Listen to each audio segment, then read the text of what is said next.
Il existe deux grandes méthodes pour diagnostiquer les infections virales à la COVID-19, le test RT-PCR et le test sérologique. Au début de la crise, on parlait surtout de tests de dépistage avec le test RT-PCR, mais maintenant qu'il est de plus en plus question de déconfinement, on entend de plus en plus parler de tests sérologiques. Quelle est la différence entre les deux? Qu'est-ce qu'un test sérologique et pourquoi il pourrait être crucial pour aider dans la pandémie? Ce sont des questions auxquelles nous répondrons aujourd'hui et ça commence maintenant. Check it out! Un test sérologique est réalisé à partir d'un échantillon de sang. On fait un prélèvement sanguin et on vérifie si, à l'intérieur du sang de l'individu, il y a présence des anticorps reliés à une infection par le coronavirus de la COVID-19. Maintenant, avant d'aller plus loin, il faut prendre quelques instants pour préciser un peu les notions reliées aux anticorps.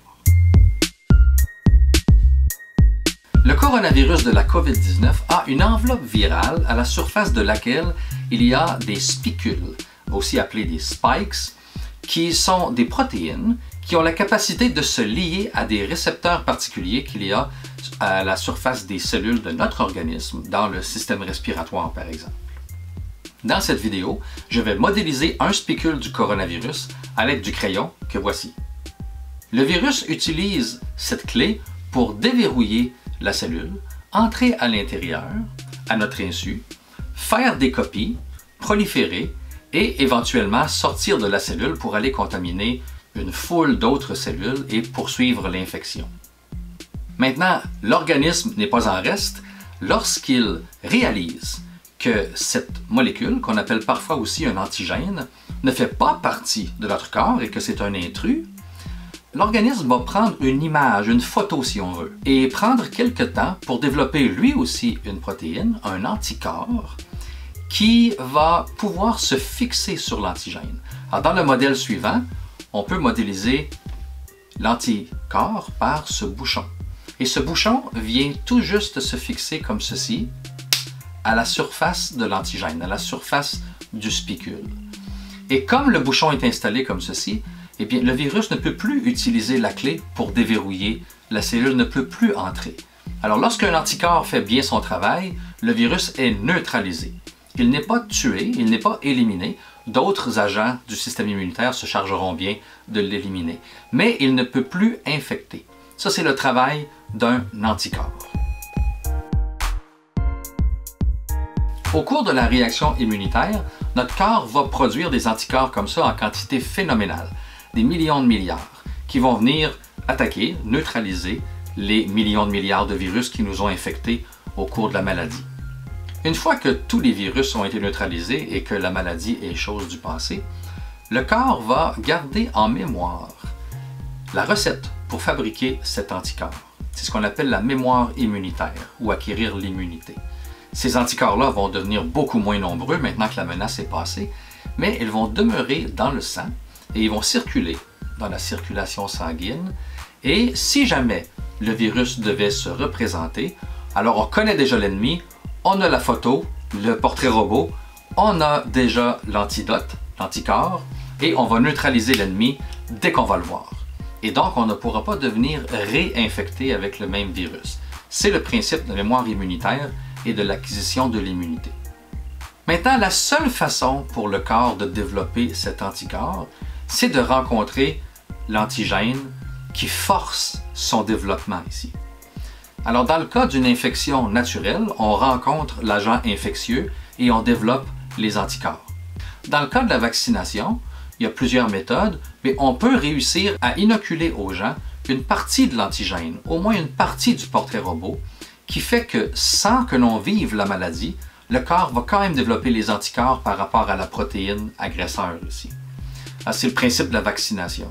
Une fois qu'on a la mémoire immunitaire à l'aide du vaccin, eh bien, on ne peut plus attraper la maladie, on est immunisé.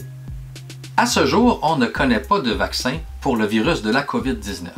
Alors, si on veut acquérir l'immunité, il faut avoir contracté le virus. Et c'est là que le test sérologique devient très intéressant.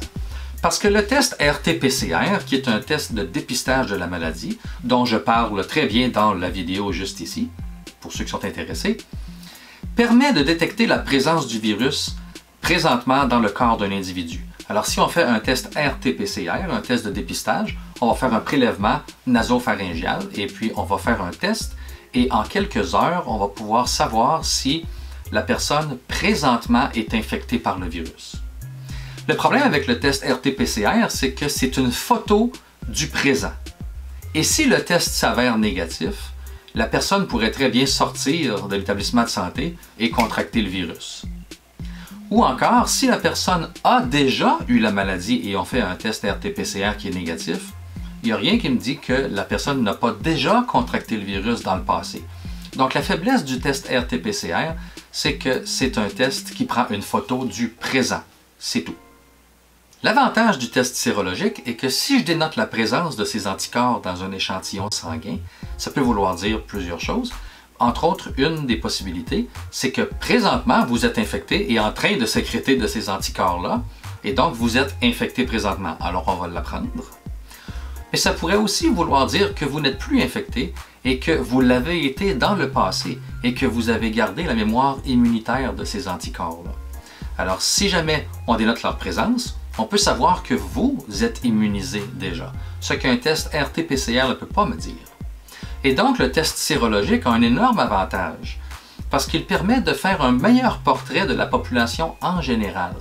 On peut savoir qui a eu la maladie ou non, alors que les tests RT-PCR me donnent seulement ceux qui sont malades maintenant. Avec des tests sérologiques conduits sur des grandes populations, on peut par exemple savoir quelle proportion de la population a été contaminée par le virus, ce qui peut aider à prendre des bonnes décisions d'ordre social pour le déconfinement. On peut aussi savoir quelle est la proportion de gens qui ont eu la maladie et ont été asymptomatiques, donc n'ont pas souffert de la maladie, mais ont attrapé le virus quand même. Ça aussi, ça peut donner de bonnes informations sur le virus et comment il travaille sur le corps humain. Le test sérologique est aussi beaucoup plus rapide. Vous avez peut-être déjà vu les gens qui font un test de glycémie, par exemple. On peut faire une petite piqûre sur le bout du doigt, le mettre sur une languette électronique et avoir la réponse en quelques minutes. Alors, certains tests sérologiques peuvent se faire aussi rapidement qu'en 15 minutes. Alors que pour un test RT-PCR, il faut prendre rendez-vous pour qu'un professionnel de la santé fasse le prélèvement.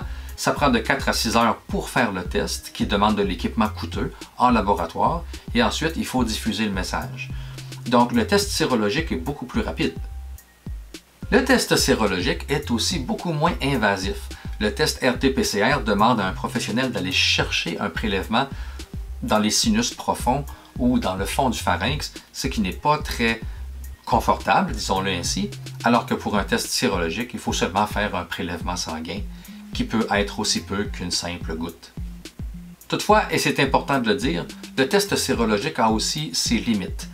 Il est beaucoup moins précis que le test RT-PCR et peut conduire à des résultats qui sont des faux négatifs ou des faux positifs et donner une mauvaise image de la société. C'est donc important que le test sérologique soit très bien conçu et approuvé par les agences de santé nationales pour ne pas que ça mène à des résultats qui sont erronés. Au cours des prochaines semaines, vous entendrez très certainement davantage parler d'études sérologiques ou de tests sérologiques, car ces outils nous seront très utiles pour mieux planifier le déconfinement. Je vous souhaite de garder le moral et de garder la santé et je vous dis à bientôt.